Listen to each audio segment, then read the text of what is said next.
What if moving to paradise turned out to be a trap? After living in Asia for over 2 years, I faced everything from culture shock to downsides that can make it hard to enjoy your life in Asia. Trust me, these are things you won't see on Instagram, but they can make or break your experience here. In this video, I'll tell you about all the obstacles you need to watch out for if you want to retire or live in Asia. This is a beautiful place to be, but there are many things you need to watch out for and be aware of before coming here. Moving to a country isn't easy. Many expats, retirees, or nomads end up lonely or isolated.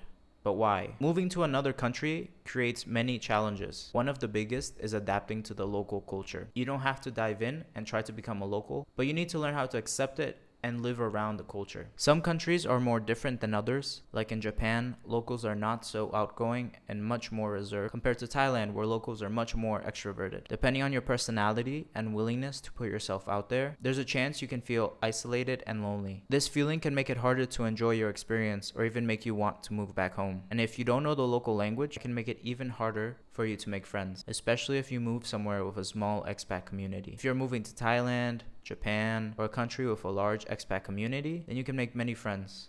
If you are fortunate enough to already speak some of the local language, then you have an advantage already. Social norms can also be completely different from your home country. Some countries are much more indirect and prefer to save face, rather than have arguments in public or cause a commotion. Understanding the new social norms around you will be important to avoid standing out in the wrong way. I understand that you may be okay with being alone or not having a big community, but from my experience, it's good to have even 1 to 2 good friends. At the end of the day, we're social beings. If you have a small community or some good reliable friends, you will have a much higher quality of life, especially if you make an effort to meet locals. Now, besides just being isolated, there's another challenge that will be really annoying, could easily be a big deal breaker for expats. Coming from America has made it very hard to adjust to the infrastructure in Asia, especially Southeast Asian countries. Usually the layouts of cities and towns in East Asian countries are much better than the ones in Southeast Asia, so just be prepared if you want to live in Southeast Asia. The infrastructure can be a big shock once you get here. First off, many towns and many cities are not walkable, too many scooters,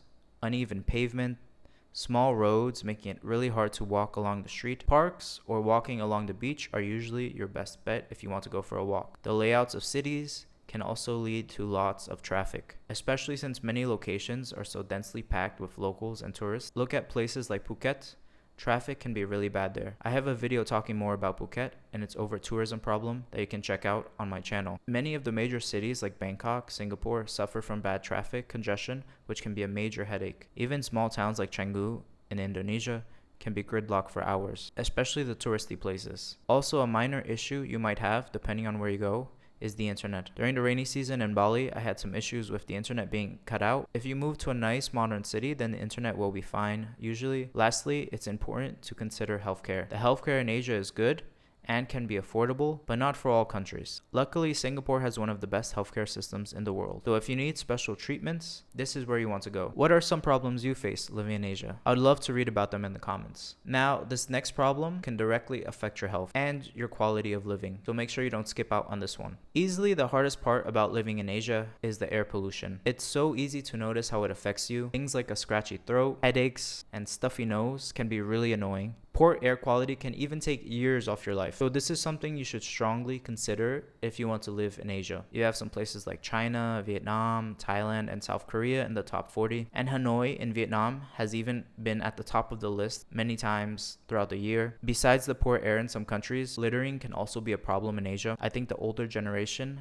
does not see littering as a big issue. Also, the massive hordes of tourists contribute to this issue as well. So it leads to beaches and streets with trash. So pollution in Asia is very noticeable and something you need to get used to. This next problem can be good or bad depending on where you're from. If you prefer fall or winter, then Asia definitely is not for you. If you like the beach, then that's great. You'll be very happy, but the weather can really drain you. Pair that with low air quality and you will have a tough time going out between 12 in the afternoon and 4 p.m. Usually, many locals stay in as long as they can and just go out at night or very early in the morning to exercise. Now, besides the heat, the rainy season can also be really frustrating, especially if you don't have a car. Imagine you're on a scooter and suddenly it starts raining hard. You're gonna be soaked and you either pull over to put on your raincoat or you pull over to wait for the rain to end. This has happened to me very often in Vietnam, in Indonesia, so get used to that. I really don't like rainy season here. I prefer the heat, even if it's very humid. If you don't like rain, then maybe Asia will be annoying for you during the rainy season. So the climate can be a challenge here. It's not all bad. You can adjust to it and learn to live with it, but heavy rain can also lead to more serious issues. During the rainy season, some countries can deal with bad floods, especially during monsoons. Malaysia, Thailand, and China are some places that you should be wary about floods or monsoon. Not all countries deal with this, but it can be an issue in some places. Besides floods, earthquakes can also plague some countries. My first ever experience with one in Bali, and it terrified me. I was sitting in a cafe and suddenly everything started shaking. Everyone ran out into the street to see what was happening, and then it was over. It was quick but very frightening. You can't predict natural disasters, but moving somewhere prone to them will increase the odds of one happening. I don't want to scare you, but you should be aware and honestly ask yourself if you are fine with it. Now, something else that can affect your quality of life in a new country is the cost of living. During my time abroad, I learned that you can't predict every cost. You can predict most of them and prepare for them and have money saved up, but sometimes there will be surprise costs like emergency medical bills or emergency visa costs. There are also local prices and foreign prices on certain things like tours or food. You might even need to do a visa run or pay an agent to help you with something you overlook. The best thing you can do here is have a little bit extra money set aside for these unforeseen costs. It can add up if you aren't careful. So it is important to spend your first few months in a new country with a lower budget until you adjust to your new environment and you have an idea of how much you actually spend each month. Then you can start spending a little bit more. Now, along with the surprise cost, if you want Western goods, because let's just be honest, eating only local food all the time can be tiring, and sometimes you just want something like an English breakfast or a hamburger. Western goods cost a lot more than local goods, so make sure to budget some money for that if there is something you really want to eat from your country. I know you might be thinking, why would you move to just eat hamburgers and fries? Well, the reality is, eventually you get tired of just eating street food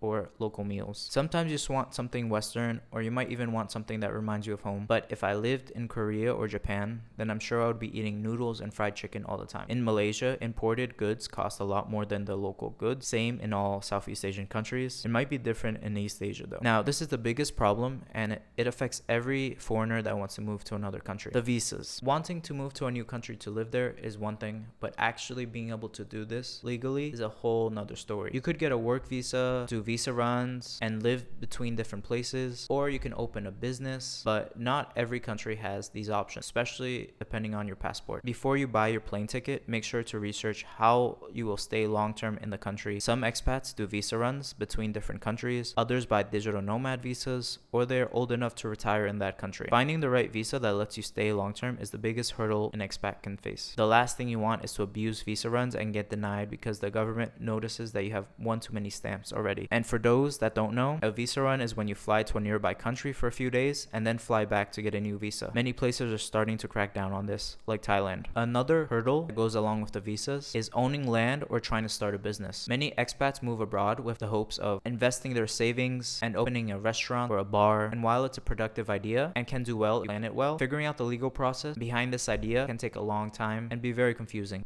especially without a reliable local agent to help you figure it all out. A good friend of mine opened a cafe and bar in Bali, and it took him a year or so to find the right people to help him. There were times he was tricked by people that he trusted, but eventually it worked out. If you want to do the same, make sure you do a lot of research, and it helps if you have a local that you can trust. So living abroad isn't all paradise. Sure, it can be a lot of the time, but you will need to adapt and get used to the new changes you will face so you can enjoy your time abroad. Now that you know the struggles of living in Asia, I have a video talking about places overrun by tourists, specifically in Asia. I highly recommend it so you know ahead of time if you want to visit any of the popular destinations in Asia.